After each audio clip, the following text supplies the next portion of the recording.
À l'hôpital pédiatrique de Grenoble, près de 300 médecins et infirmiers sont dévoués 24 heures sur 24 aux enfants malades. Ils vont faire quoi? Ils vont toucher mon ongle. On est en train de mettre ton pouce sur du propre, de très propre, très propre. Je vous présente les hauts. Plus le bébé est petit et plus c'est une intervention qui est difficile.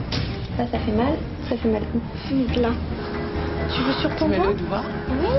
Oui. J'en ai ressenti du coup. Qui sont ces professionnels qui ont choisi de dédier leur vie aux soins de l'enfant? On reçoit spontanément des enfants. Un petit bisou, on voit qu'il a compris qu'on avait fait quelque chose pour lui. On est face à un être qui a toute sa vie devant lui. On n'a pratiquement jamais le droit à l'erreur, on n'a jamais le droit à l'erreur. Comment les enfants s'adaptent-ils à la vie de l'hôpital? Pousse, comme tu fais, ça fait de la mousse. Comment font-ils pour jouer, rire et accepter la maladie et les traitements? Je sais que ça peut arriver à n'importe qui et puis il n'y a pas de justice, la nature elle n'est pas juste, voilà. La justice c'est quelque chose qui est inventé par l'homme, c'est pas, ça n'existe pas dans la réalité la justice.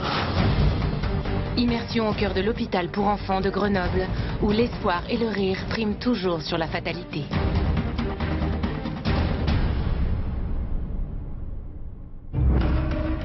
À Grenoble, au pied des montagnes de l'Isère, se dresse l'un des hôpitaux les plus modernes de France. Chaque année, plus de 18 000 enfants sont accueillis à l'hôpital pédiatrique.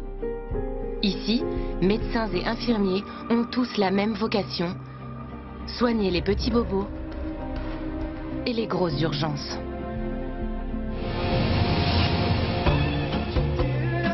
Au deuxième étage de l'hôpital, au service rééducation, les enfants mettent l'ambiance. Malgré leur handicap et leur souffrance, ici, le rire l'emporte sur la maladie.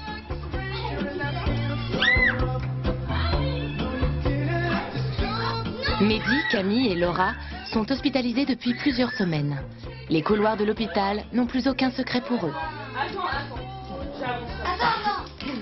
Dans ce service, tout est étudié pour que les jeunes patients ne soient pas en rupture avec leur univers d'enfant. Je suis trop fort là. Non, Saka, tu triches. Là, le machin là. Non, t'as pas le droit, ça compte pas. Tu dois le dire. À chaque vacances scolaires, Mehdi est hospitalisé au service de rééducation. À 14 ans, il souffre d'une tumeur de la moelle épinière. Cela fait déjà 2 ans qu'il ne marche plus. La dernière fois que j'ai marché, c'était quand je suis revenue de l'école. Et c'était un vendredi soir, je crois. C'était après l'EPS. Je rentrais en bus tout seul. Et c'était en hiver. Et je boitais. Je faisais que de tomber. Après, j'arrivais plus trop à marcher. Je tenais plus trop l'équilibre. Après, je suis arrivée chez moi. Je me suis jetée sur le canapé. J'ai appelé ma mère et voilà. Tu dis que t'avais mal? Ouais, j'arrivais plus à marcher et tout. Et c'est là qu'elle t'a amené à l'hôpital? Ouais. Tu sais où tu vas? Tout droit. Cet après-midi, comme tous les 3 mois, Mehdi doit passer une IRM. Cet examen est primordial. C'est là que les médecins évaluent l'avancement de la maladie.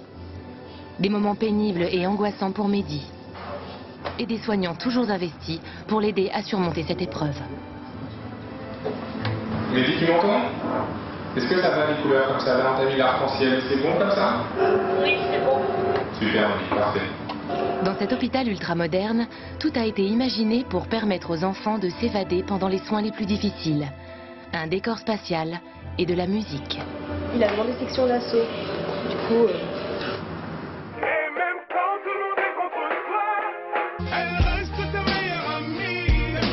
Grâce aux images obtenues, le docteur va enfin savoir si la tumeur de Mehdi a grandi ou pas.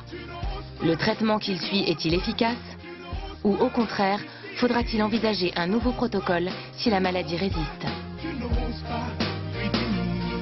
Allez, vous le sentez? Comment tu vas? C'est une section d'assaut qui t'a saoulé? Tiens, vas-y, éteins, ça m'a saoulé. Mehdi est resté 45 minutes seul sous la machine. Sacrée performance pour un enfant. C'est chiant. On peut pas bouger. Enfin, faut ni bouger les yeux, la bouche, ni se gratter. J'avais envie de me gratter au bout d'un moment, mais je me suis retenue. Moi, j'écoute la musique, j'essaye de me reposer. Des fois, je m'endors. Un regard de la lésion primitive. Le docteur Chantal Durand est radiologue.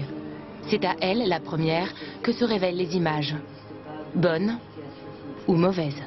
Ce qui est noir est normal et ce qui est blanc, c'est ce qui est malade. La lésion, la moelle normale. Cette tumeur a été responsable d'une paraplégie. Alors, la surveillance signifie qu'il faut, pour nous radiologues, vérifier si la tumeur a grossi, diminué ou augmenté. Et là, elle est stable. Est-ce qu'habituellement, Mehdi vous demande le résultat de l'IRM qui passe? Jamais. Jamais Mehdi. Pour lui, c'est trop difficile. Il a une lésion qui est lentement évolutive, mais qui répond moyennement à la chimiothérapie, et donc il est toujours très angoissé. Donc il ne demande pas le résultat. Mehdi reste à l'hôpital.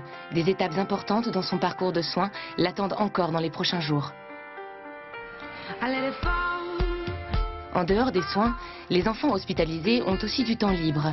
Du temps pour jouer, se détendre ou papoter. Comme Camille et Laura, les voisines de chambre de Mehdi. À la moindre occasion, elles se retrouvent comme deux adolescentes insouciantes. Ouais, ils sont avec Alizé. Ils sont plus ensemble. Après la lecture des potins, c'est l'heure du brushing. Malades, Camille et Laura restent avant tout des petites filles coquettes. Il faudrait peut-être déjà qu'ils me disent quand tu sors, ce serait bien. À mon avis, tu vas rester plusieurs mois. Moi, ça fait déjà 1 mois et je reste encore 1 mois donc. Oui, mais tu vas rester parce que moi, il m'avait dit 2 semaines et je suis restée 4 mois. J'ai 5 hernies de croissance dans les lombaires et de l'algodystrophie au talon gauche. Ça veut dire quoi? C'est l'os, il devient spongieux. Tout ce que je sais, c'est que mon os, il est plus fragile que d'habitude. Je peux pas du tout le poser, le talon.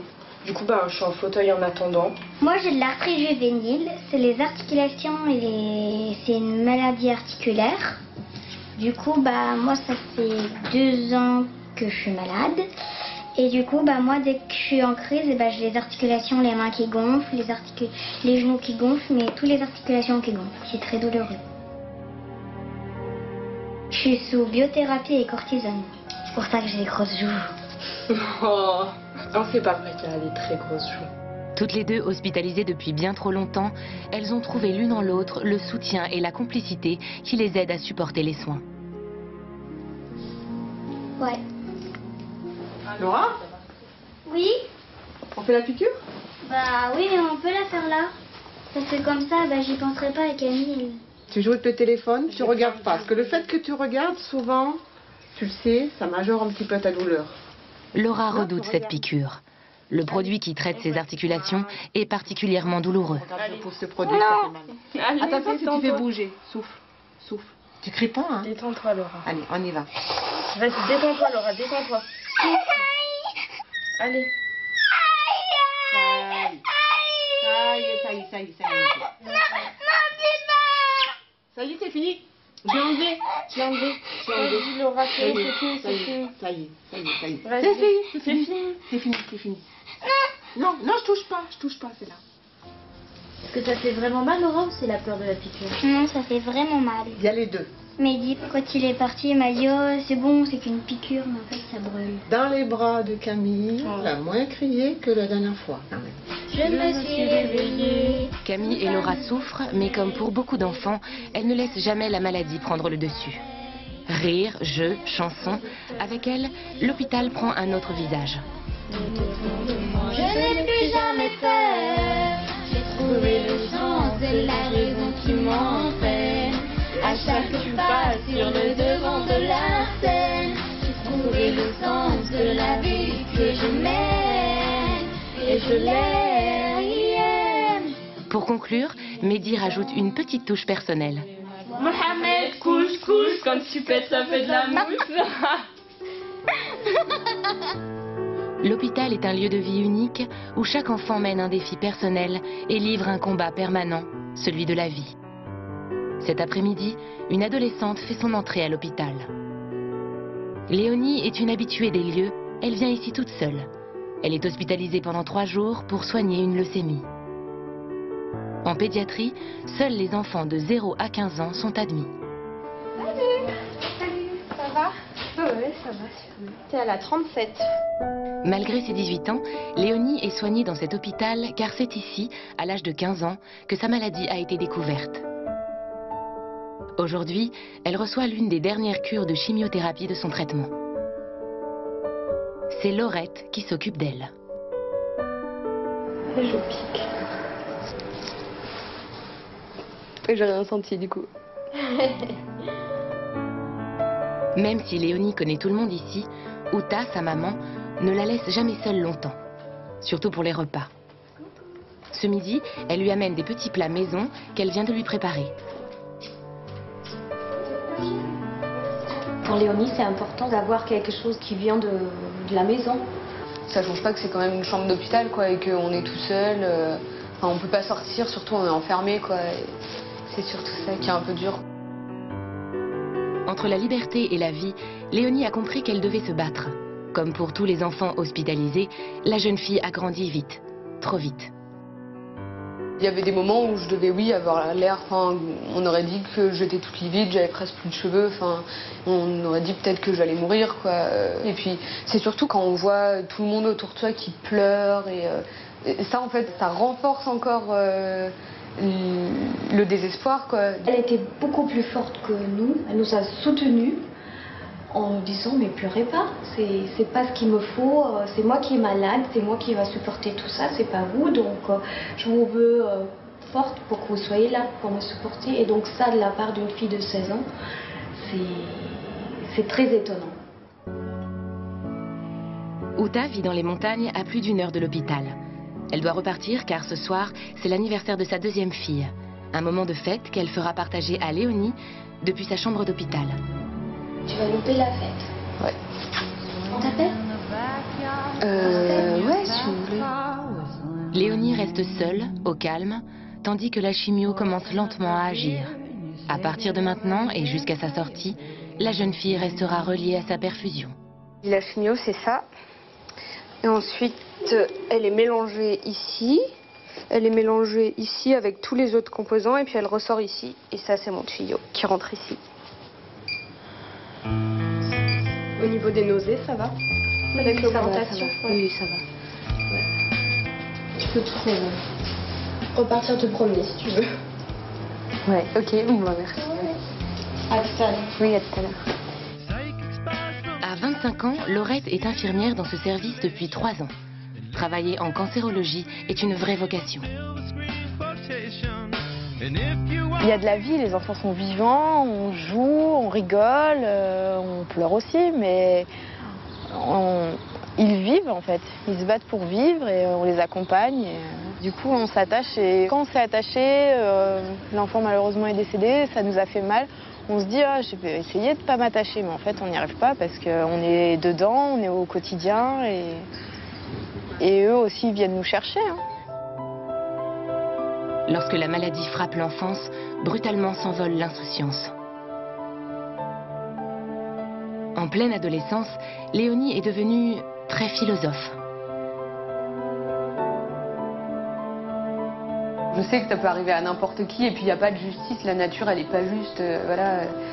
La justice c'est quelque chose qui est inventé par l'homme, c'est pas, ça n'existe pas dans la réalité, la justice c'est comme les concepts de beauté ou de laideur, quoi. C'est pas des choses qui existent dans la nature. Son univers de lycéenne a volé en éclats avec l'annonce de la maladie. Mais ses amis ne l'ont jamais abandonnée.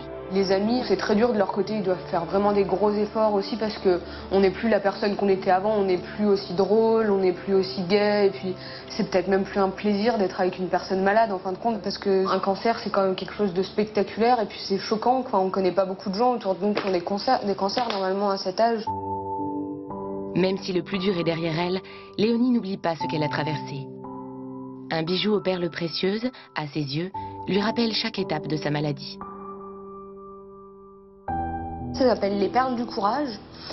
Et en fait, ça propose aux enfants qui ont une maladie grave, qui doivent suivre un long traitement, de faire un collier. Et chaque perle représente quelque chose. Alors là, le petit poisson, c'est le diagnostic. Ces perles bleues-là, c'est les chimios, en fait. J'en ai environ 50, 70, 60, oui, 70, je crois. Il y a les clowns, la chute de cheveux, la psychologue, l'animal de compagnie. Ouais, c'est très important pour moi. Il y a quelques années, la maman d'une petite fille malade a créé cette idée de collier. Aujourd'hui, ces perles existent dans tous les hôpitaux d'Europe. Chimio, c'est les bleus. Ouais, j'en prends une ponction lombaire, faut que je prenne aussi. Léonie, quant à elle, continuera son collier jusqu'à ce qu'elle enfile la perle de la guérison. En attendant, son traitement n'est pas encore terminé. D'autres étapes l'attendent pendant ces 3 jours d'hospitalisation.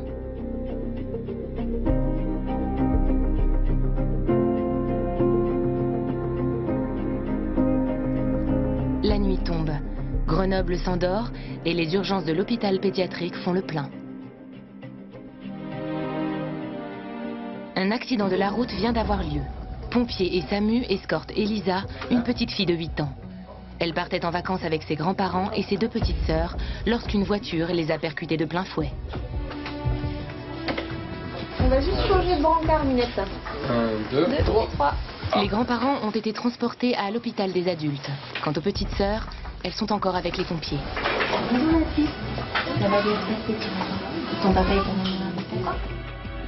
Elisa se plaint de douleurs au ventre. L'interne sait qu'elle a subi un choc violent. Elle prend le temps de bien examiner la petite pour être sûre qu'aucun organe vital n'est touché. Là, ça fait mal, et quand je lâche. Juste quand tu lâches. D'accord. Ça fait mal, ça? Quand tu respires à fond? Ça fait mal où? Donc là, par exemple. Au même moment, dans la chambre d'à côté, les petites sœurs d'Elisa viennent d'arriver. Elles sont immédiatement auscultées. Leur maman les a retrouvées sur les lieux de l'accident. Angoissée, elle attend le diagnostic des docteurs. Oh, tu peux marcher?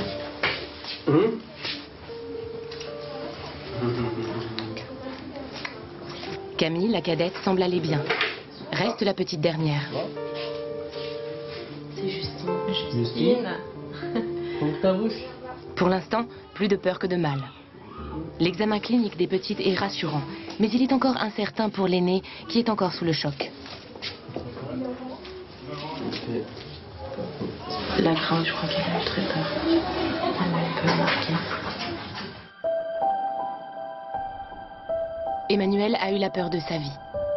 Il y a 1 heure, lorsqu'elle a appris que ses 3 filles avaient été percutées par une voiture, elle s'est imaginé le pire.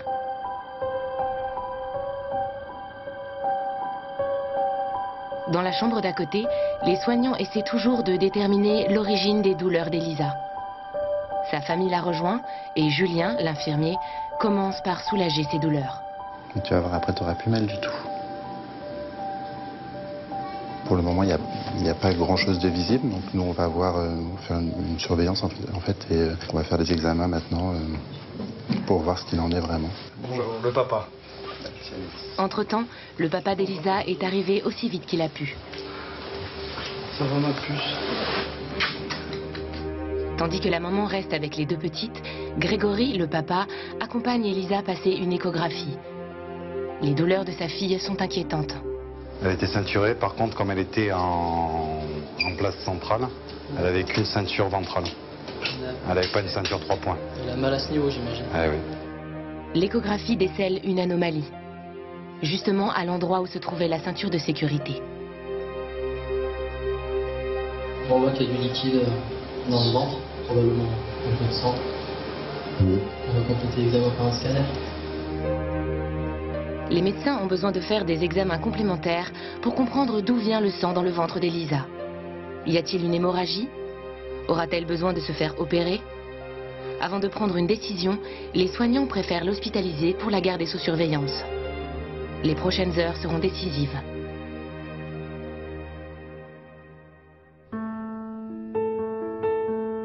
Au même moment, au 3e étage de l'hôpital, nous retrouvons Léonie. Avant de se coucher, elle appelle sa famille. Pour rien au monde, elle ne manquerait l'anniversaire de sa petite sœur. Coucou! joyeux anniversaire. Merci. En tout cas, on a fait soirée pizza. Ah bah super. Et on t'a pas oublié. C'était une fête réussie. Et bah super. Et on a pensé à toi, donc l'année prochaine tu seras là. Oui. Allez, pour les 16 ans. Ouais. Et quand je te fais un gros bisou. Oui, moi aussi je te fais un gros bisou. Et puis gros bisous à Agathe et Laura. Et papa aussi, et toi. Allez, dors bien. Oui. Ce soir c'était important de les appeler pour moi parce que c'était l'anniversaire de ma sœur. Et puis bah des fois pour des fêtes comme ça je peux pas être là où j'aimerais être parce que voilà la santé bah c'est un peu contraignant quoi, il faut se soigner et puis ça passe avant tout. Branchée à sa perfusion depuis le début de l'après-midi, Léonie se couche. Sa chimiothérapie passera dans ses veines toute la nuit.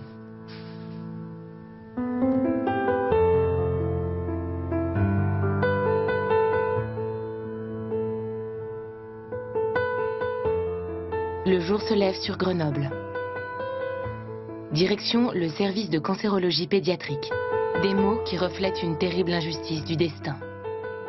Chaque année, en France, un enfant sur 600 est atteint d'un cancer. Ce matin, Romane est attendue à l'hôpital pour 3 jours d'hospitalisation. À 2 ans, elle est atteinte d'une tumeur au cerveau. Haute comme 3 pommes, c'est la mascotte du service. Coucou Romane. Coucou. Quand Romane arrive, les infirmières se disputent pour s'occuper d'elle. Aujourd'hui, c'est Laurette la chanceuse. Elle sait que tous les 15 jours, elle vient ici et elle est chez elle, quoi. C'est impressionnant, mais ça fait partie de sa vie maintenant. La première étape de son hospitalisation commence par une IRM, un examen médical que ses parents redoutent énormément. Pour les tout-petits, l'IRM se réalise sous anesthésie générale. En pédiatrie, les infirmières sont totalement dévouées à l'enfant. Tous les moyens sont bons pour allier soins et douceur. Tortuer la maman, tortuer les enfants, n'a vu jamais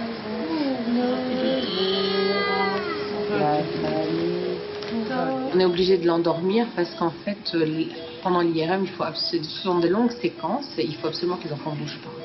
Donc en fait, les petits comme ça, on ne peut pas arriver à avoir des images vraiment correctes. Ils ne sont pas tout à fait immobiles et ils sont tout à fait immobiles dans le sommeil. C'est pour ça qu'on fait des anesthésies générales. C'est un peu spécial, mais là ça va, elle dort. Pascal et Eric, les parents de Romane, vont devoir patienter 1 heure le temps de l'examen médical. Une attente angoissante pour des parents qui n'espèrent qu'une chose, la diminution de la tumeur. C'est le docteur Chantal Durand, radiologue, qui est aux commandes. Là, on recherche donc l'évolution de sa lésion tumorale, de voir si sous chimiothérapie, elle a régressé. À la découverte de la maladie, il y a 7 mois, Romane a été opérée d'une partie de sa tumeur au cerveau. Depuis, elle est soignée sous chimiothérapie. Aujourd'hui, il est temps de savoir si le traitement est efficace. Elle avait très bien répondu lors de précédents contrôles, hein, puisque la masse avait régressé de plus de 60%. Et donc la lésion, là, elle est, on pourrait dire, plutôt plus blanche. Il reste une lésion qui, pour l'instant, est stable. J'aurais préféré qu'elle diminue. Mais là, les critères sont des critères d'évolution contrôlée. La tumeur n'a pas grossi. C'est une très bonne chose, mais le traitement n'est pas assez efficace. La maladie régresse trop lentement. Pour les parents de Romane, c'est l'heure de vérité. Bonjour, comment allez-vous? Bonjour, on verra ça après. Donc j'ai pas fini de comparer, en tout cas pas de progression c'est sûr. Et la diminution, il faut que je regarde, c'est pas fini de regarder. C'est pas aussi flagrant que l'autre fois non. en tout cas. Non, mais un peu normal. Hein. Vous savez que il faut un peu de temps pour que le traitement agisse et que c'est pas immédiat. Bonjour, oh, c'est dur de se réveiller. Oh si, bonjour. Les parents de Romane retournent dans le service où l'enfant est hospitalisé. Elle doit recevoir une cure de chimiothérapie avant que les médecins ne prennent une décision sur l'avenir de son traitement. Ils vont discuter entre eux et soit on continue le chimio, soit peut-être on la réopère. Donc ils vont se réunir et ils vont nous tenir au courant. L'hôpital pédiatrique est une vraie fourmilière où parents, enfants et soignants se côtoient jour et nuit. Ici, le temps passe vite, mais il sait s'arrêter pour les bons moments. À Grenoble, les soignants aiment fêter les bonnes nouvelles. Toutes celles qui peuvent apporter un peu de joie aux enfants et leur faire oublier qu'ils sont malades. Aujourd'hui, au service rééducation, les infirmières ont organisé un goûter surprise pour célébrer le départ de Laura.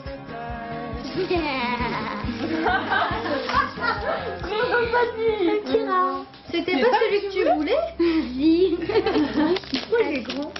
Oh. Laura, pourquoi est-ce que tu reçois des cadeaux? Parce que je m'en vais. Et quand on s'en va, on reçoit des cadeaux ici. Oui. Oh, c'est trop. You. Rentre bien, ma grande. Encore une journée. Allez. Après une très longue hospitalisation, Laura a noué des liens d'amitié avec les soignants et les autres enfants du service. Une vraie famille de substitution. Après, je vais faire mes soirées toute seule. Mes soirées télé toute seule et tout. Ça va être nul.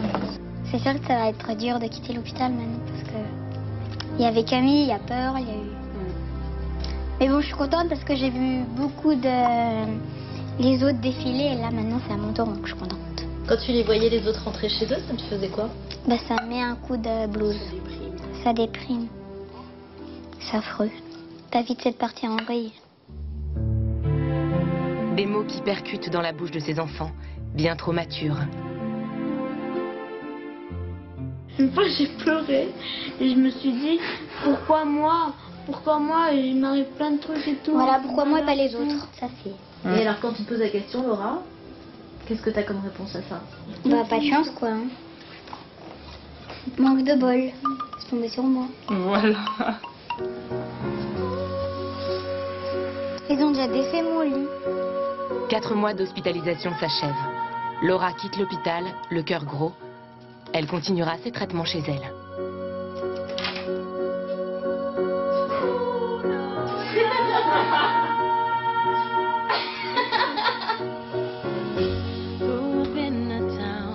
Après avoir embrassé tous les enfants, Laura rentre enfin chez elle avec sa maman.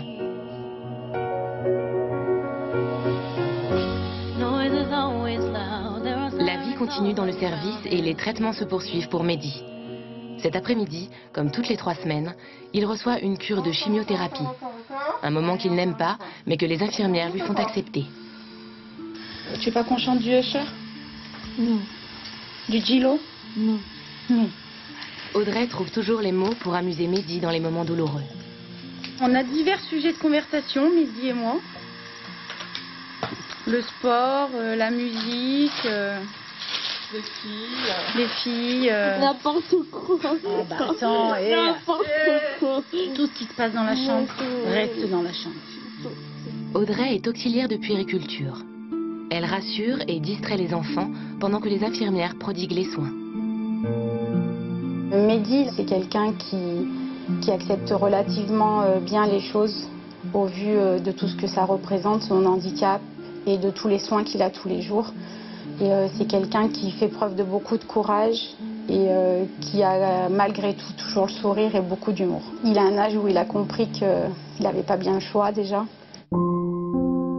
Travailler avec des enfants malades au quotidien nécessite une grande force de caractère et un dévouement de tous les instants des soignants. Pas facile tous les jours de faire la part des choses.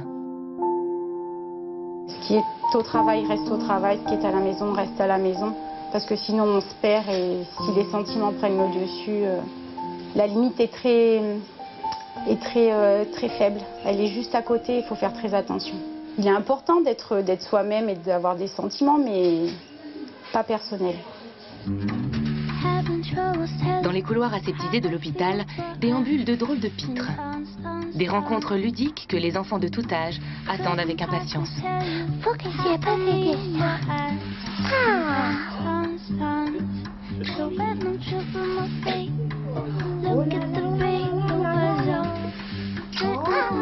Un nez rouge, un sourire et les enfants s'évadent.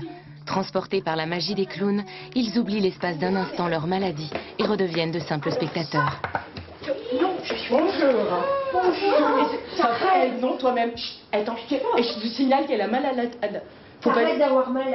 C'est pas... Tu sais quoi? Elle est amoureuse. Non, non, pas encore. Est-ce que vous avez des préservatifs, s'il vous plaît? Ouais. Quand on est passé, elle a demandé si on avait pris des coudoums. Non. Parce que c'est moi qui avais dit bon. Non. Léonie, t'arrêtes, sors le gâteau aux abricots. Ouais, vas-y, on le mange. C'est pas des abricots, c'est des couettes. La wesh. C'est la vache. Tu sais, les gâteaux à la vache.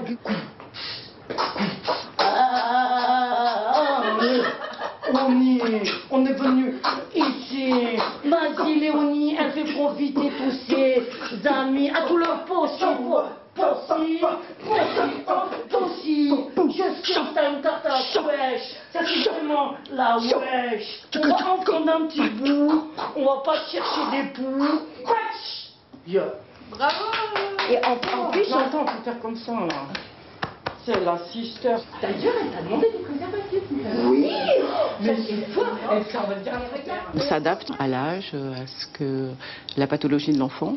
Et par contre, on sait ce qu'il a puisqu'on fait des relèves, parce qu'on fait pas, on n'arrive pas, on se chausse pas en clown, enfin on chausse pas le nez puis on y va tout chousse. Non, d'abord on va voir les soignants qui nous parlent des enfants, de leur âge, de ce qu'ils ont, où ils en sont. Du coup, nous on sait, mais on passe vite à autre chose, on passe vite au clown, mais on sait.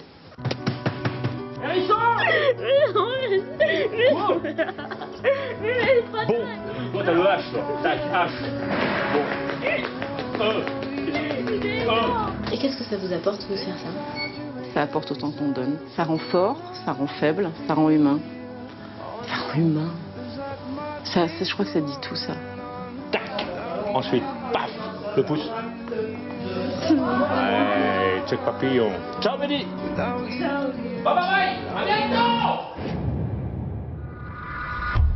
Service de chirurgie pédiatrique. Nous retrouvons Elisa. Arrivée la veille aux urgences, elle a été victime d'un accident de la route avec ses grands-parents.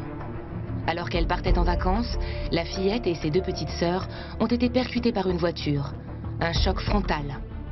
Les examens médicaux ont révélé du sang dans le ventre d'Elisa. Alors, par prudence, elle a été hospitalisée. Après 48 heures sous surveillance, les douleurs au ventre ont disparu. Mais les médecins se sont aperçus que la petite avait 2 vertèbres cassées. Seule solution pour les ressouder? Porter un corset. Est-ce que ça te fait mal un petit peu dans le dos? Est-ce que ça te tire? Non. Non? Donc c'est possible que dans les jours à venir, ça lui tire un petit peu, une douleur d'étirement, mais ça ne faudra pas s'inquiéter. Pour les parents d'Elisa, le port du corset est une nouvelle inattendue. Jusqu'à présent, l'enfant ne se plaignait que de douleurs au ventre. C'est ce qui va la maintenir et qui va permettre de se reconsolider. Éviter l'intervention chirurgicale surtout. Bah, c'est surtout que c'est une fracture stable. Donc du coup, il n'y a pas de risque neurologique ou quoi que ce soit. Donc du coup, on la consolide par un corset. C'est 3 mois de port? Dans 1 mois et demi, jour et nuit? Oui. C'est tout bon? Après 3 jours d'hospitalisation, Elisa rentre enfin chez elle, équipée de son nouveau corset. Un moindre mal pour cette famille dont les 3 petites filles ont failli périr brutalement dans l'accident de voiture. Les grands-parents, eux, ne souffrent que de légères blessures.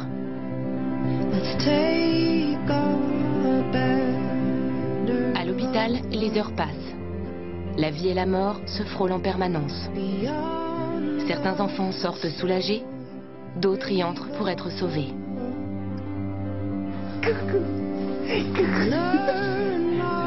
Léo a 10 mois. Ce petit garçon a déjà gagné plusieurs batailles. Né prématuré au bout de 6 mois de grossesse, ses systèmes respiratoires et digestifs ne sont pas correctement développés.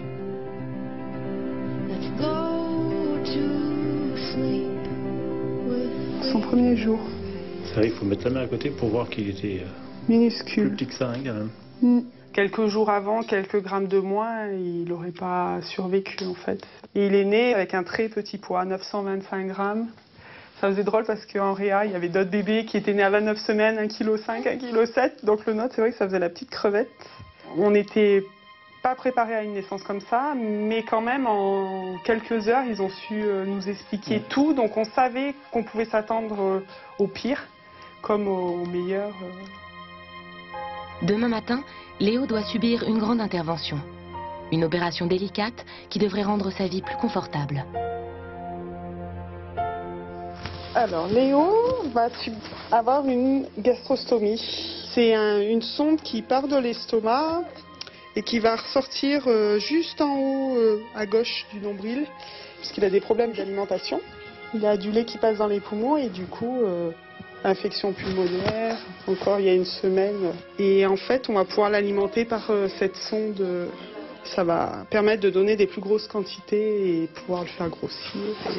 Ça va changer ta vie, cette opération? Ouais. Puis ça va changer la nôtre, enfin, dans le sens où ça va la faciliter parce que on sature un peu les hôpitaux. Il a 10 mois et il a passé 7 semaines seulement à la maison. Johanna, la maman de Léo, a 4 autres enfants qui l'attendent à la maison. Elle doit rentrer s'occuper d'eux.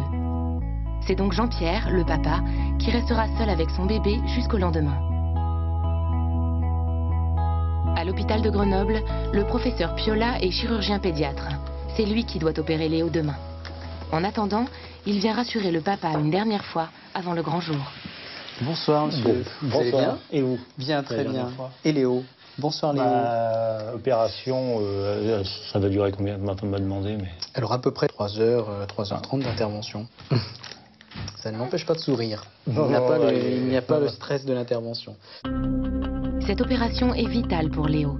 Elle va lui permettre de s'alimenter. Aujourd'hui, le petit ne parvient pas à se nourrir correctement. Son alimentation passe par la sonde qui entre dans son nez. L'intervention a un double but. Le premier but, c'est de permettre à Léo d'être alimenté non plus par une sonde qu'il a en permanence dans le nez qui descend dans son estomac, mais par une sonde qui va directement être mise en place dans l'estomac. C'est ce qu'on appelle une gastrostomie. Et le deuxième but de l'intervention, c'est de faire en sorte qu'il ne vomisse plus, puisque pour l'instant, c'est quand même un frein à son alimentation. Habitué à l'hôpital depuis toujours, Léo a beaucoup enduré pour son jeune âge. Un petit être qui inspire déjà beaucoup de respect à son papa. Il est passé par des moments difficiles pour son âge, quoi. Ils sont plus costauds que nous, hein. Nous, on aura abandonné. Bonne soirée. À demain, bonne nuit. Au revoir Léo. Le professeur rentre se reposer. Demain, une grosse journée l'attend.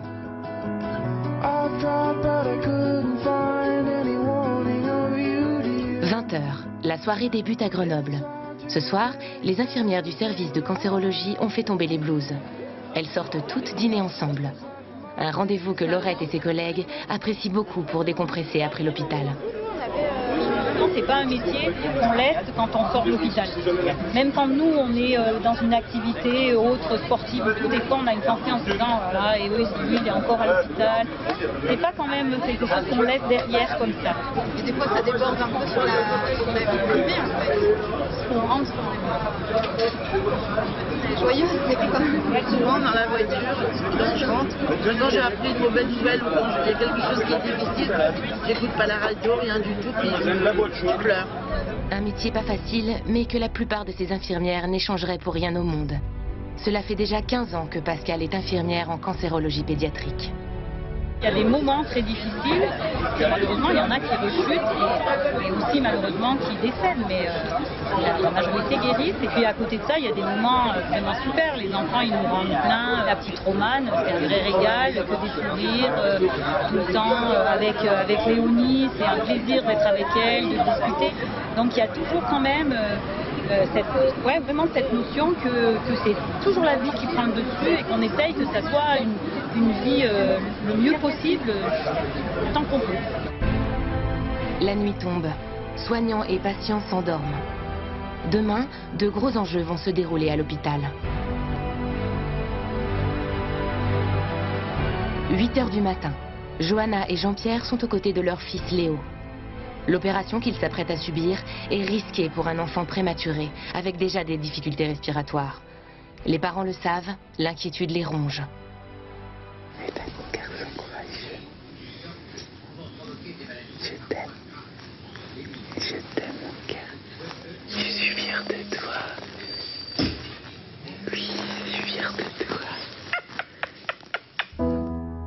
cette longue opération, Léo sera endormi sous anesthésie générale. Un moment toujours délicat chez les tout-petits. C'est Vincent, l'anesthésiste, qui se charge de cette mission. Donc on l'endort avec le masque, d'accord? Une fois qu'il est endormi, on lui pose une péridurale. Ça permet de diminuer la quantité d'anesthésique qu'on utilise, d'accord? Il y a toute cette part d'incertitude sur là on va prendre l'enfant, on va passer derrière la porte et ils ne savent pas du tout ce qui se passe derrière. Donc c'est forcément un stress. Puis il y a de nombreuses études qui ont montré qu'il y avait un stress notamment pour l'enfant et aussi pour les parents. À présent, Johanna et Jean-Pierre remettent la vie de leur bébé entre les mains des docteurs. Allez, on y va. À tout à l'heure? Ouais. Encore un bisou? Tout à l'heure, mon amour, je t'aime. Ils quittent leur enfant le cœur serré, mais confiant.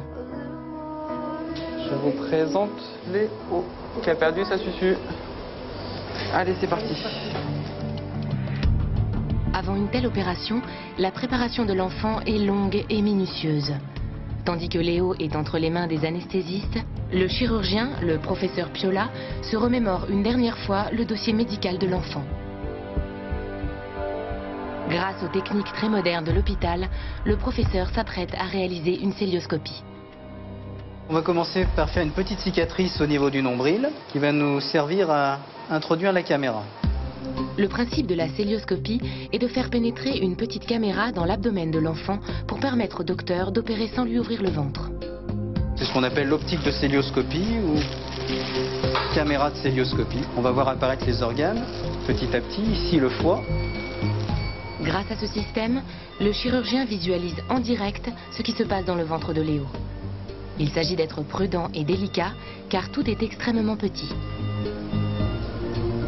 Plus le bébé est petit et plus c'est une intervention qui est difficile du fait du gabarit de l'enfant. On doit faire attention à chaque geste et l'amplitude des mouvements est très restreinte. On n'a même pas 10 cm, 5 cm pour travailler. Le chirurgien a réalisé 4 minuscules petits trous dans le ventre de Léo pour pouvoir introduire les différents outils qui lui seront utiles pour l'opération. C'est une intervention qui demande un peu de concentration. Vous paraissez extrêmement détendu. Est-ce que c'est l'expérience ou c'est la concentration? Non, c'est une fausse impression. C'est un geste que l'on est habitué à faire, mais je ne suis pas détendu. On agit un peu à distance, ça aussi. On travaille à bout d'instruments, donc la caméra constitue nos yeux, donc c'est un aide essentiel. Une sacrée prouesse que réalise le professeur Piola. Des gestes précis, avec à tout moment des risques de perforation de l'estomac. C'est le risque que l'on peut craindre dans ce genre d'intervention. C'est pour ça qu'on n'a pas de droit à l'erreur. En fait, les points doivent être passés au bon endroit. Il ne faut pas avoir à repasser le point. L'opération touche à sa fin. Le chirurgien a mis en place une valve naturelle qui devrait désormais empêcher Léo de vomir. Il ne reste plus que la sonde à poser.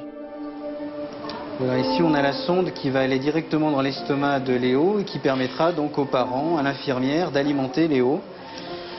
Le lait pourra passer directement dans cette sonde.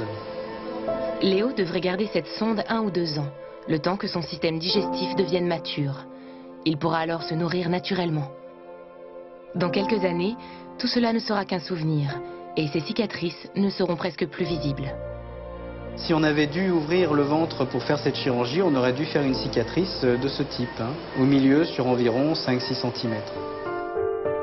L'opération a duré 3 heures. 3 heures pendant lesquelles le professeur Piola a fait preuve d'une concentration extrême et d'une incroyable dextérité.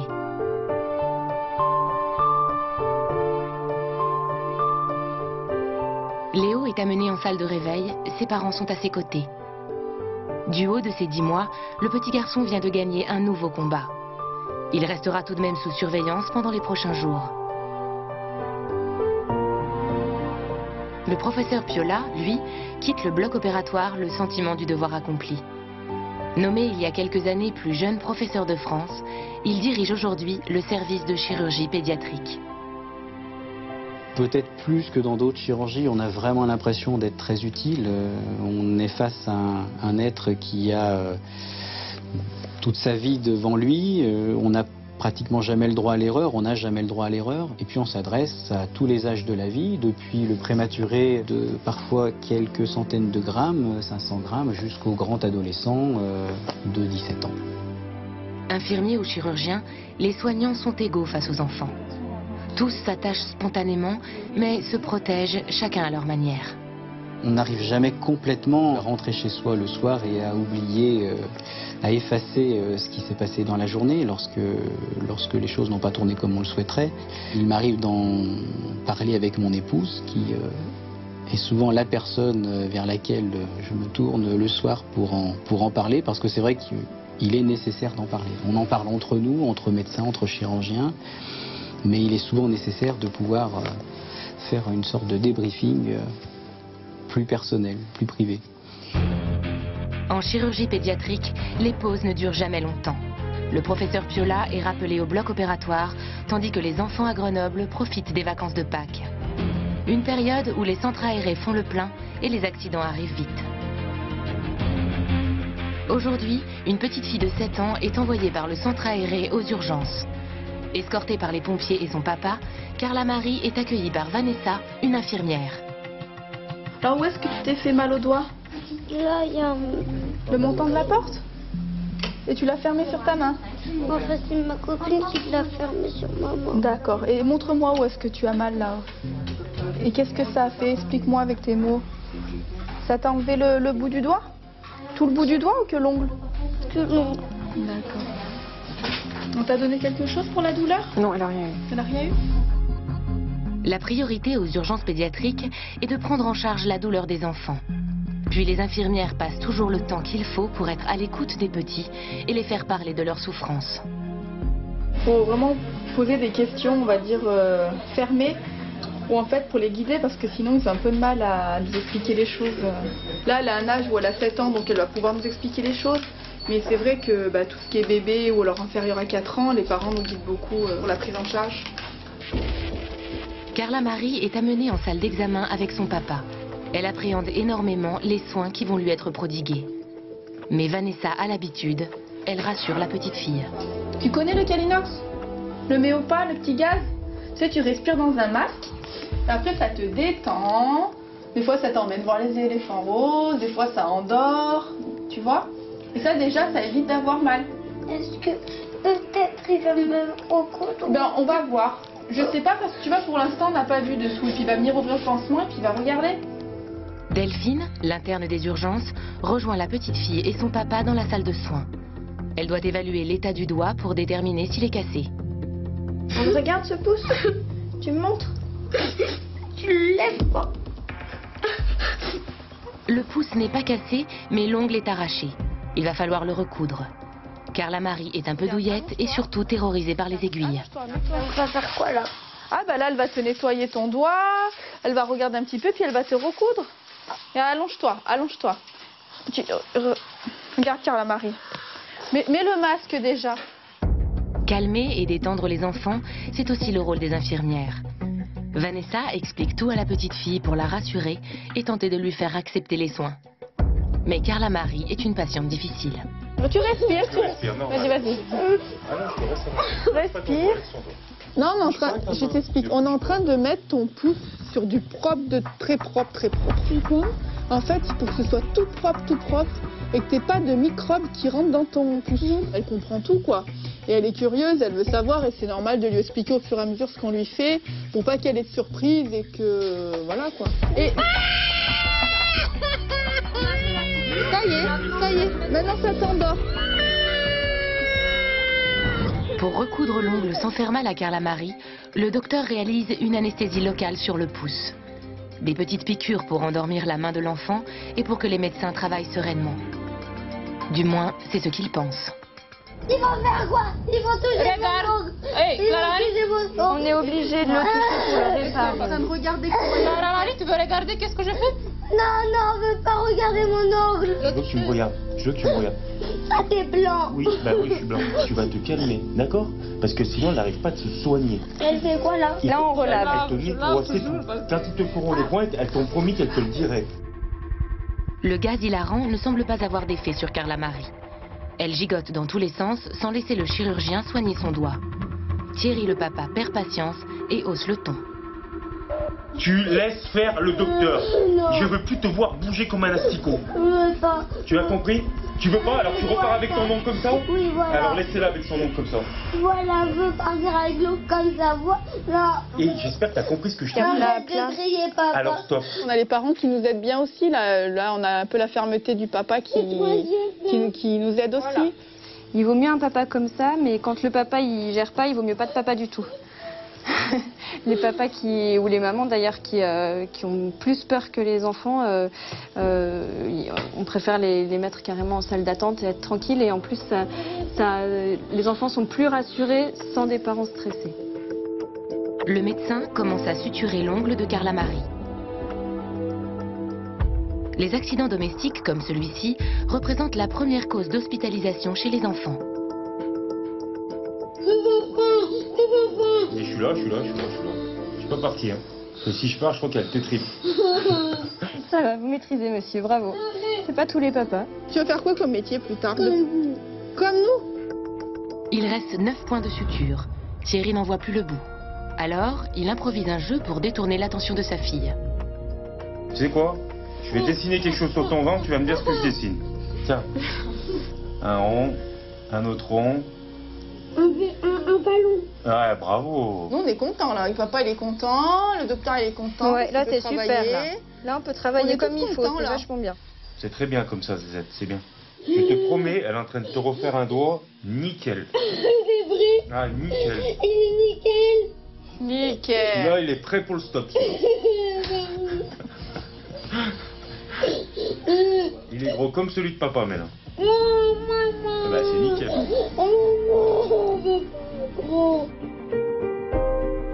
Le doigt de Carla Marie est recousu et protégé avec un gros pansement. Son calvaire cesse enfin. Un soulagement pour tout le monde.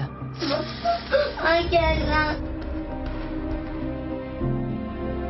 Elles ont été superbes, hein. Franchement, elles se sont bien débrouillées, elles ont été patientes déjà. Puis avenantes envers la petite. Non, mais c'est... Moi, je les félicite. Hein. Merci. Allez, on rentre à la maison. On va voir maman. Alors que Carla Marie rentre se consoler auprès de sa maman, nous retrouvons Romane, qui, à 2 ans à peine, est atteinte d'une tumeur au cerveau. Après la grande épreuve de l'IRM passée il y a quelques jours, sa maman a dû retourner travailler.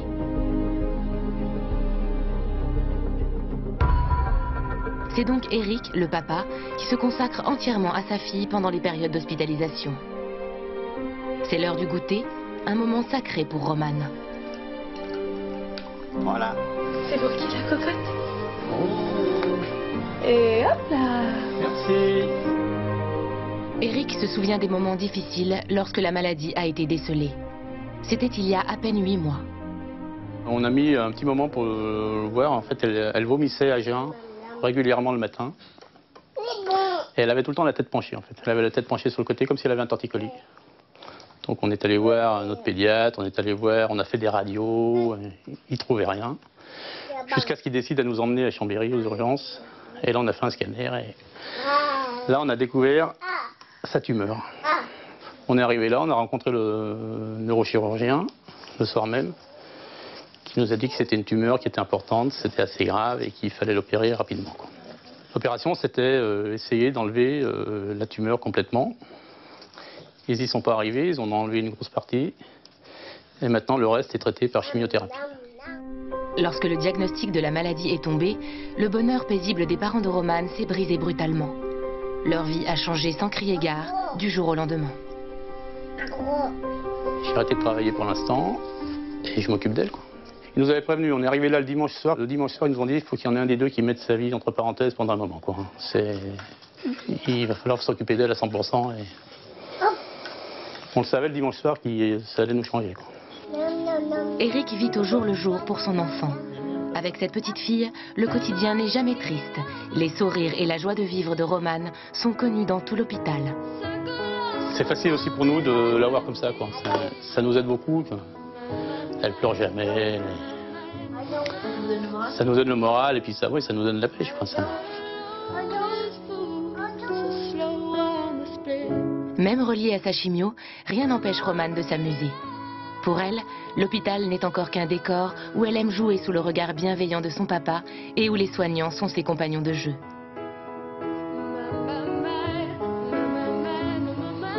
Une fois par jour, le professeur Plantaz fait le tour des chambres accompagné des internes à qui il enseigne. Bonjour monsieur, bonjour Romane. Coucou. Alors? Chef du service de pédiatrie de l'hôpital et responsable du service de cancérologie, il connaît bien Romane. Elle fait son propre examen. Elle aime bien vous imiter. Oui. Ouais. Donc, comme vous voyez, c'est des enfants qui ont des soins qui sont prolongés, qui s'accoutument au milieu hospitalier, comme si ça faisait partie de leur quotidien. Le professeur Plantaz vient rendre à Eric les conclusions de l'IRM que Romane a passées il y a quelques jours. On a vu ce petit résidu diminuer, mais on constate maintenant que... donc ça, c'est des informations que je donne au papa, bien sûr, que les choses sont stables. Hein. C'est malheureusement stabilisé. Parce que ce qu'on constate actuellement, c'est que probablement on est un petit peu au maximum de l'efficacité de la chimiothérapie. Aujourd'hui, une seule solution pourrait être efficace. Opérer à nouveau Romane du cerveau pour supprimer le résidu de tumeur. Cette décision est délicate car l'opération est risquée et pourrait provoquer des séquelles importantes chez la petite fille. Bon, au revoir Romane. Merci docteur, merci. Au revoir monsieur.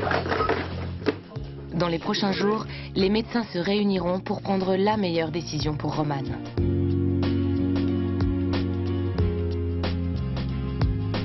Le professeur Plantaz est porté au quotidien par l'envie de guérir les enfants et faire en sorte qu'ils aient le plus longtemps possible la vie devant eux. Nous, on a d'abord et avant tout à être dans notre rôle de professionnel, donc de médecins, pédiatres spécialisés dans les maladies cancéreuses de l'enfant et appliquant les thérapeutiques optimales qui existent actuellement, tout en sachant qu'aucun de ces traitements guérit tous les enfants et certains vont rechuter et parfois mourir. Donc notre rôle aussi, c'est de rester des humains, de supporter, parce qu'il y a d'autres enfants à soigner. Alors dire que c'est facile, non, c'est pas facile. Et d'ailleurs, même après des décennies d'activité, ça ne le devient jamais. Mais il faut continuer pour ceux qu'on a soignés, puisque chaque semaine, on a des nouveaux enfants qui arrivent. Et bien, il faut les prendre en charge. Il est bientôt 19h. À l'hôpital, l'heure du dîner approche. Comme chaque soir avant le repas, au service rééducation, Camille passe son coup de fil habituel. Allô Laura? Oui Camille. Ça va? Depuis que la complice de Camille, Laura, a quitté l'hôpital il y a quelques semaines, les deux ados s'appellent tous les soirs et se racontent tout. Comme au temps où elles étaient encore voisines de chambre. Ça fait quoi aujourd'hui? J'étais au collège. Ah oui, c'est vrai. Ça m'a fait trop bizarre. Normal, hein. Depuis le temps que tu n'y es pas retourné. Et ils t'ont posé des questions sur l'hôpital et tout? Si, mais j'aurais dit que ça les regardait pas. Ah. Donc là, la nouvelle, elle cool. Ouais. Elle a pris ma chambre. Non, pas ta chambre. Il y a personne. Et elle est fermée. Tout le temps. Bah ouais, hein, c'est normal, ils m'ont gardé ma chambre pour moi. Ça fait bizarre la journée qu'il n'y ait pas Laura. Et elle aussi, ça lui manque. Parce que tous les matins d'habitude, je lui lissais les cheveux. Le soir, je lui séchais. Puis toute la journée, on était collés ensemble. Et puis du jour au lendemain, il n'y a plus Laura. Est-ce que tu penses que quand toi aussi tu retourneras au collège, tu continueras à appeler Laura? Oui, je pense. Parce que quand même, un séjour à l'hôpital, tu l'oublies pas comme ça. Le dîner ne va pas tarder. Camille profite des dernières minutes pour continuer à papoter avec Laura. On va devoir te laisser, Laura, c'est l'heure du repas, on est déjà en retard. Vous avez mangé quoi là? Il y a de la tarte aux 3 fromages, hein, ça non, manque, hein. Non, on en a mangé il y a pas longtemps. Ça change pas quoi. Il est 19h. Tandis que les enfants de l'hôpital vont dîner, du côté des soignants, c'est l'heure de prendre la relève pour les équipes de nuit. Julien, l'infirmier des urgences, commence tout juste son service.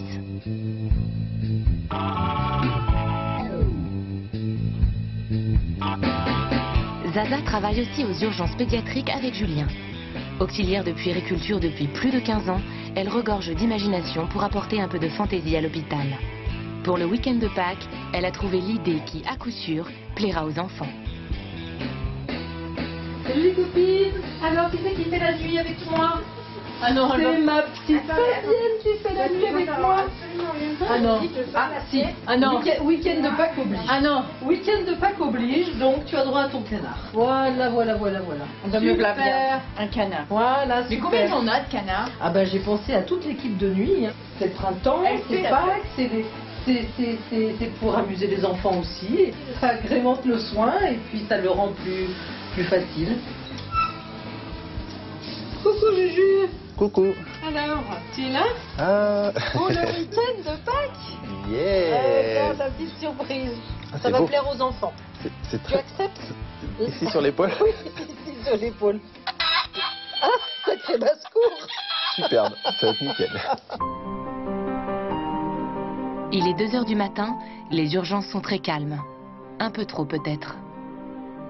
L'équipe profite de ce moment d'accalmie pour dîner en pleine nuit. La nuit, c'est souvent plus grave la nuit. Rapidement, la nuit, les gens arrivent plus paniqués que le jour. Et pour des choses qui pourraient peut-être passer de façon insignifiante le jour, la nuit, ça prend des proportions. Les pleurs des bébés, c'est souvent la nuit que ça arrive, que des parents consultent pour des pleurs, alors que le jour, c'est rare. La nuit, il n'y a pas de médecin traitant, il y a pas de... Enfin, c'est la seule alternative pour les gens, en fait. S'il y a une maladie ou quoi que ce soit, les gens viennent aux urgences. L'accalmie ne dure jamais longtemps. Ici, tout peut basculer en 1 seconde. 2 h 30 du matin, le SAMU arrive aux urgences. Il transporte Héloïse, une jeune fille de 14 ans. Elle vient de se casser le fémur. Vous êtes prêts? Ça va? Oui. Super. Héloïse vit à Caen, en Normandie. Depuis hier, elle est en vacances au ski en Haute-Savoie. À peine arrivée, la jeune fille a fait une descente malheureuse. Elle a été transportée en urgence à Grenoble, l'hôpital le plus proche disposant de chirurgiens pédiatres spécialisés. Est-ce que tu peux nous raconter un petit peu exactement ce qui s'est passé? Je faisais du ski et il y avait une petite descente. Après, il y avait juste une bosse. Et du coup, j'ai voulu prendre un peu d'élan et ça allait trop vite. Du coup, je me suis assise. Et puis, je me suis pris le canon à neige. Ah, le canon à neige. Et est-ce que je vais être opérée ce soir ou pas? Ouais, alors tu vas être opéré ce soir, normalement dans l'heure qui vient, ils vont venir te chercher. En pleine nuit, l'interne appelle le chirurgien et l'anesthésiste d'astreinte. Il doit réunir une équipe pour opérer dans les plus brefs délais. Ok, à tout de suite. Merci, au revoir. Sur place en 15 minutes, Yannick, l'anesthésiste, explique à Héloïse à quoi sert l'anesthésie générale. On va t'amener au bloc opératoire et puis on va se servir de la petite perfusion que tu as là. On va te faire respirer un petit peu d'oxygène dans un masque. Et on va t'endormir par là. Quand tu seras endormi, on va faire endormir l'agent.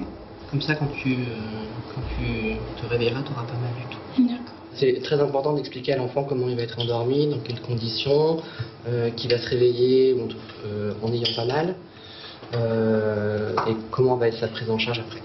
Donc ça, je pense que c'est très important. Bon, on va y aller. Hein?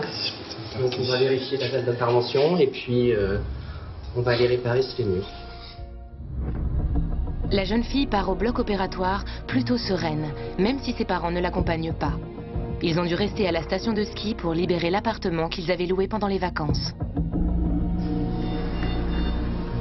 Le professeur Griffet est chirurgien orthopédique.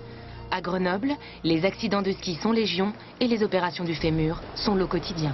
Quand il y a des sports d'hiver, surtout pendant les vacances de février, c'est 3 par soir. À Grenoble, ça casse. Pour cette opération, le professeur Griffet revêt un équipement spécial. Je mets un tablier de plomb pour me protéger des rayons X, puisque pendant l'intervention chirurgicale, on a besoin de vérifier l'os et les clous qui vont progressivement monter dans le fémur. Et donc, comme on est dans un service de chirurgie de l'enfant, on a un petit Mickey. Une intervention très technique. L'os est brisé, le professeur va devoir réparer la fracture. On va mettre 2 broches dans le fémur pour réduire et stabiliser sa fracture. Donc ça va être comme ça dans le fémur, en force, et donc ça va stabiliser. On va garder 4 à 6 mois le temps de la consolidation, et après on les enlèvera. Donc là je vais faire un trou dans l'os. L'opération peut commencer. Voilà, pour introduire le clou. Rapidement, le chirurgien abandonne le bistouri pour le marteau.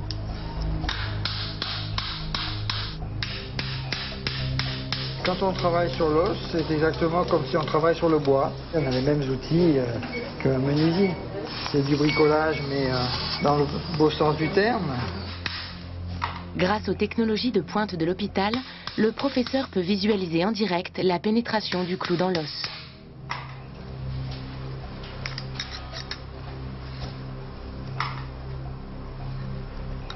Vous voyez que le clou est passé à travers le foyer de fracture.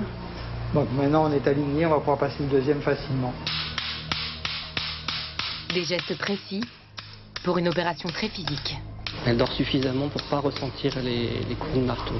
Si elle n'était pas suffisamment anesthésiée, par exemple, si je lui plantais un clou et qu'elle dormait simplement, je pense qu'elle pousserait des cris. Donc c'est un sommeil suffisamment profond, on ne ressent pas la douleur en fait. L'anesthésie générale n'est pas sans danger. Elle provoque en moyenne un décès sur 10 000. Risque zéro n'existe pas, mais on est quand même beaucoup plus sûr que les accidents de ski, que la voiture. On est un petit peu en dessous du nucléaire, donc c'est quand même quelque chose de maintenant d'assez maîtrisé, mais il y a toujours un risque. L'opération se termine, il est 4 h du matin, et le chirurgien n'a pas perdu son sens de l'humour. Je vois le scooter, je coupe l'antivol du scooter. Non, je découpe les clous pour pas qu'ils sortent, bien évidemment. Il ne restera à Héloïse qu'une toute petite cicatrice, en guise de souvenir des vacances au ski. Il faut taper assez fort pour faire rentrer ces clous, mais bon, ça maintient en forme. Vous gardez la ligne. Exactement. Je sais que les jeunes internes, quand on commence à les faire taper dessus, ils disent mais c'est dur. Héloïse est sortie du bloc opératoire. Elle n'est plus sous anesthésie. Mais après cette longue journée, elle s'endort comme un bébé. Et qu'est-ce qui vous fait, vous, chez les enfants? Les enfants. On reçoit spontanément des enfants. Un petit bisou, on voit qu'il a compris qu'on avait fait quelque chose pour lui. Le professeur rentre chez lui en pleine nuit, espérant ne pas revenir pour une autre opération. Demain matin, au réveil d'Héloïse, sa maman sera à ses côtés.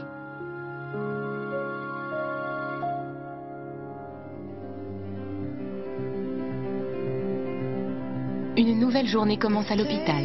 Nous retrouvons le petit Léo, 10 mois. Il y a quelques jours, il a subi une gastrostomie, une opération du ventre qui devrait lui permettre de mieux se nourrir. Jusqu'à présent, le jeune enfant était hospitalisé à Grenoble, loin du lieu d'habitation de ses parents, mais dans un service de pointe.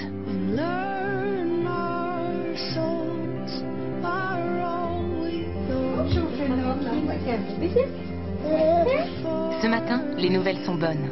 Léo va pouvoir quitter l'hôpital de Grenoble pour être transféré à celui de Valence, tout près de chez ses parents. Pendant ce temps, Johanna, sa maman, est chez elle avec ses autres enfants. Elle se prépare à retrouver son fils à l'hôpital. Vous allez rentrer parce que maman, elle va aller voir Léo à l'hôpital. D'accord? Non, pas encore. Et Léa, maman, elle va aller à l'hôpital voir Léo et après elle revient, d'accord? Elle est petite, elle a que 3 ans, donc je pense que c'est beaucoup plus dur pour elle. Elle retient, parce que si elle s'en va, on ne sait pas où elle est, on la cherche encore un petit peu. Ces deux plus jeunes enfants supportent mal les allers-retours de Johanna à l'hôpital. Aujourd'hui, ils aimeraient que leur maman reste avec eux. Je reviens, je t'ai dit, je vais voir Léo, je vais voir les médecins et je reviens, d'accord? Maman. Merci ma chérie. Noah, le petit garçon de Johanna, joue des tours à sa maman pour la retenir à la maison. Donne-moi ma clé de voiture, coquin. Tu donnes à maman? Le petit garçon ne veut pas lâcher les clés de la voiture et Johanna n'a pas le temps. Elle est attendue à l'hôpital. Heureusement, elle a un double des clés. Elle s'apprête enfin à retrouver son petit Léo, arrivé à l'hôpital de Valence depuis quelques heures. Oui, bonjour. Bonjour, c'est la maman de Léo. Il est avec nous en salle de pause. Aujourd'hui, Johanna n'espère qu'une chose, ramener son bébé à la maison pour qu'il retrouve enfin ses frères et sœurs. Donc on l'a réalimenté. Alors, ça s'est très bien passé. Ouais, il y a pas de filtre. Ah, génial. J'ai passé aussi les médicaments. Et il pourrait reprendre les bibis. Cool. Trop bien. Léo paraît en forme. Tout laisse penser à Johanna qu'elle rentrera chez elle avec son fils. Mais la décision reste entre les mains du pédiatre, le docteur Sanson.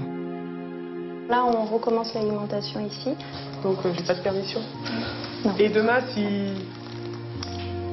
On verra. Même si Léo va bien, la pédiatre préfère garder l'enfant sous surveillance pour être sûre qu'il n'y a pas de complications post-opératoires. Un petit peu. Tout à l'heure, je vais rentrer et je vais leur dire que ça va pas. Qu'il y a eu quelques petits aléas, voilà, et que oui, ça retarde un petit peu. Hein.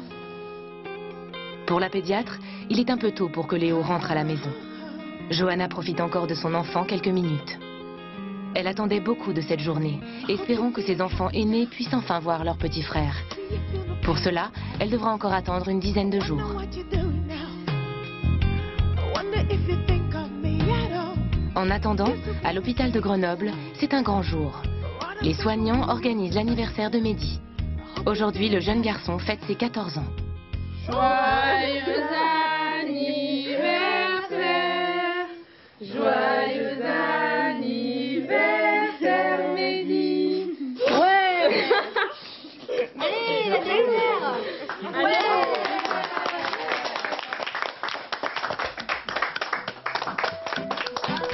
Mehdi, à tes 14 ans, hein? Qu'est-ce que t'as commandé comme cadeau, Mehdi? Ah, mon anniversaire, moi j'aimerais avoir un gâteau à la fraise et aux framboises. La vie à l'hôpital continue et au fur et à mesure que le temps passe, les jeunes patients sortent et reprennent leur vie d'avant, leur vie d'enfant. Pour Mehdi, les vacances à l'hôpital, c'est fini. L'école a repris. En classe de 5e, le jeune garçon essaie de mener une vie de collégien ordinaire. Ce mercredi, à la sortie du collège, Mehdi et ses deux meilleurs amis, Tom et Bastien, vont refaire le monde autour d'une pizza. Bon appétit. Vendredi, je suis pas là. Bon appétit. Toi, t'as quoi vendredi? J'ai ma chimio. C'est quoi? Chimio. Ben, c'est un produit qui me guérit, quoi. Qui guérit ma maladie. T'as pas un fauteuil pour te laver? Si, j'ai un fauteuil spécial. Il va sous la douche. Et alors, comment tu fais pour te laver les pieds? Ben, des fois, soit je les prends, je me lave, ou des fois, je les lave pas. Des discussions d'ados sans tabou, où même les sujets les plus graves sont abordés avec légèreté. Je sais pas si c'est une maladie ou un accident. Tu sais, quand il y a des taches, c'est une tumeur. Tu sais, genre, des fois, dans les films, tu vois, genre, au cerveau, il y a des taches, ben, j'ai eu ça, mais dans le dos. Et voilà, ben, progressivement, j'arrivais plus à marcher. Moi, je sais, quand j'étais petit, j'ai eu un rhume de hanche et j'arrivais plus à marcher, mais ça durait pas longtemps. Ça m'est jamais arrivé ce problème. Mehdi continuera son année scolaire au collège, rythmée tous les mercredis par des séances de kiné et un vendredi sur 3 par des cures de chimiothérapie. À part ça, tout va bien.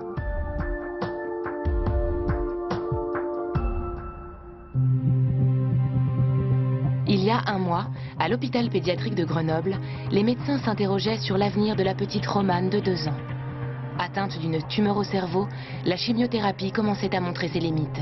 Il fallait passer à la vitesse supérieure. Mais que faire? Se contenter d'une radiothérapie ou tenter une opération risquée du cerveau? Aujourd'hui, après des semaines de concertation, les médecins sont unanimes. Il faut opérer Romane au plus vite. Regarde dehors. Tu as vu? C'est toujours. 7 heures du matin à peine, Romane et ses parents attendent patiemment qu'on vienne les chercher pour aller au bloc opératoire. L'attente est interminable. Là, ça fait 15 jours qu'on cogite, plus ça avance, plus c'est angoissant, quoi. Ils continuent à lui enlever la tumeur, quoi. Ils vont en enlever encore une partie. Une partie qui est accessible sans trop de difficultés. Ça ne permettra pas de la guérir complètement. On n'a pas d'espoir qu'ils arrivent à tout enlever. On nous en a pas d'ailleurs trop laissé. Donc non, on n'y met pas trop d'espoir. Il est l'heure de partir au bloc. Aujourd'hui, l'objectif est de retirer un maximum de résidus de la tumeur.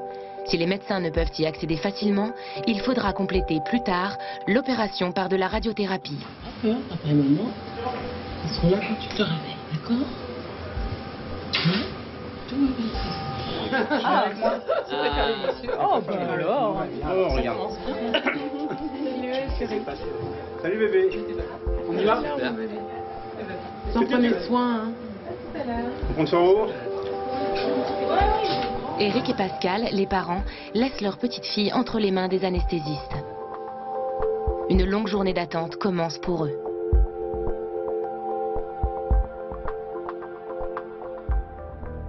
Le professeur Stéphane Chabardès est neurochirurgien. C'est lui qui a la délicate mission d'opérer Romane aujourd'hui.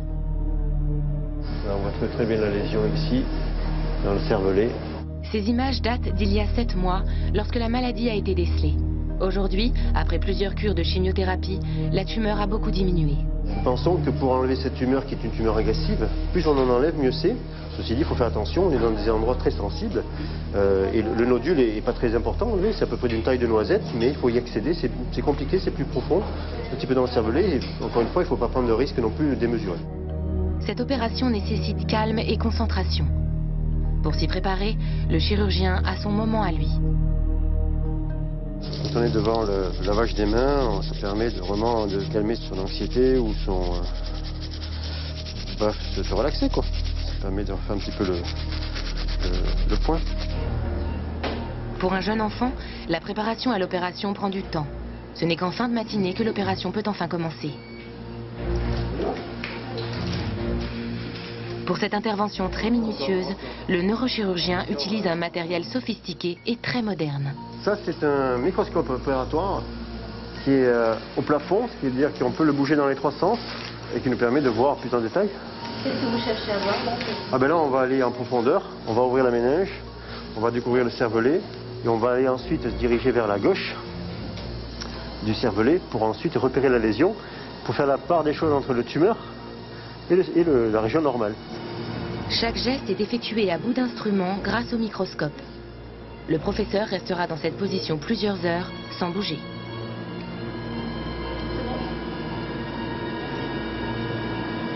On ne peut pas faire autrement que là, que d'être concentré sur ce qu'on fait, ça c'est sûr. Hein. Top. Feu. De toute façon là, l'enjeu est important, quoi. Là, c'est un petit peu délicat par exemple. Là. On commence à voir la tumeur. Là, je suis très concentré là.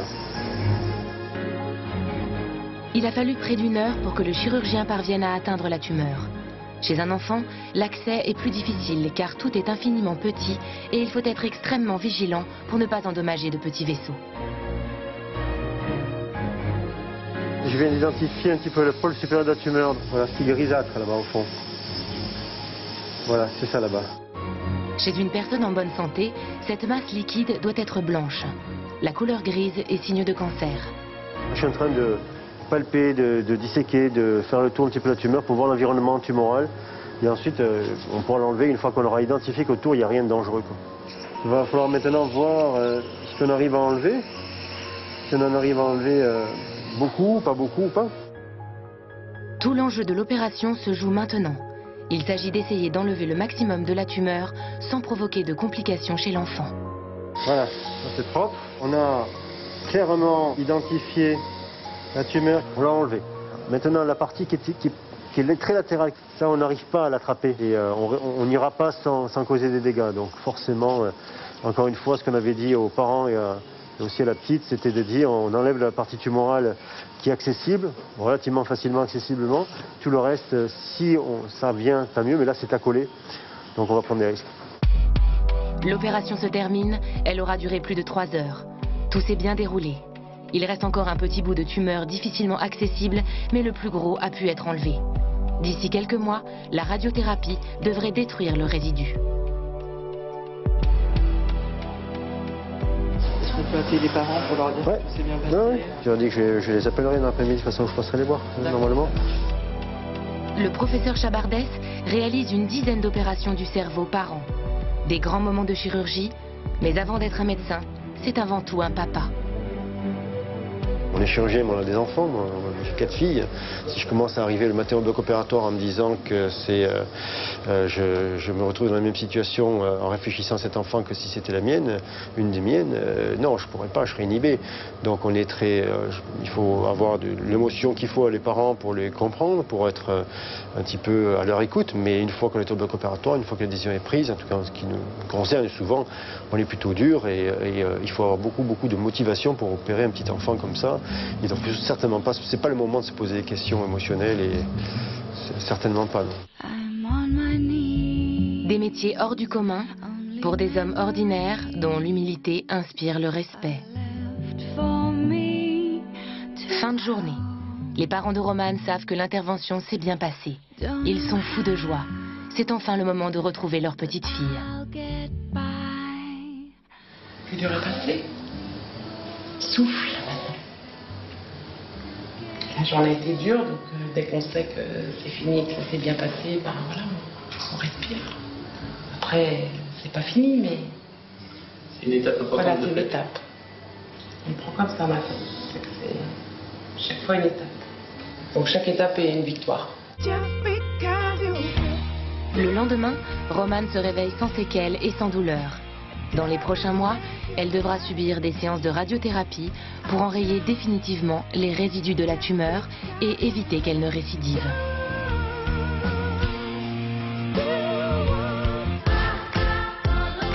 Les mois et les saisons ont passé à l'hôpital pédiatrique de Grenoble.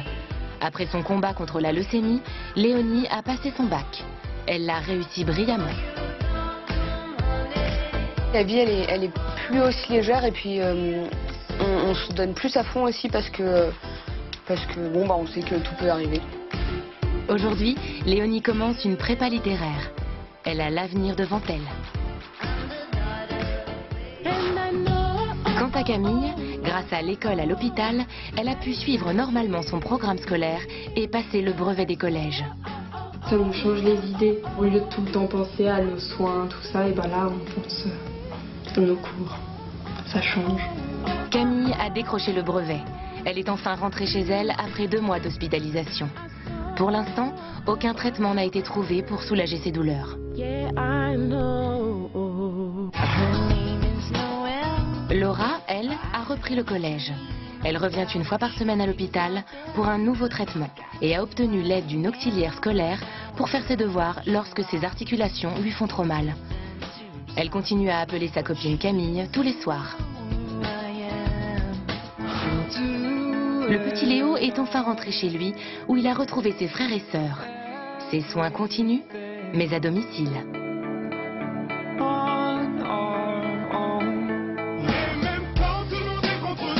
Mehdi, lui, va bien. Entouré de ses fidèles amis, il continue à jongler entre ses traitements à l'hôpital et le collège. Il rêve de devenir présentateur télé.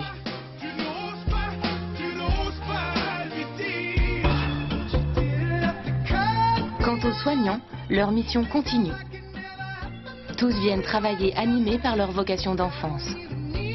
Chirurgiens, infirmiers ou auxiliaires de puériculture, chaque jour, ils opèrent, soulagent ou consolent avec le même objectif: guérir les enfants.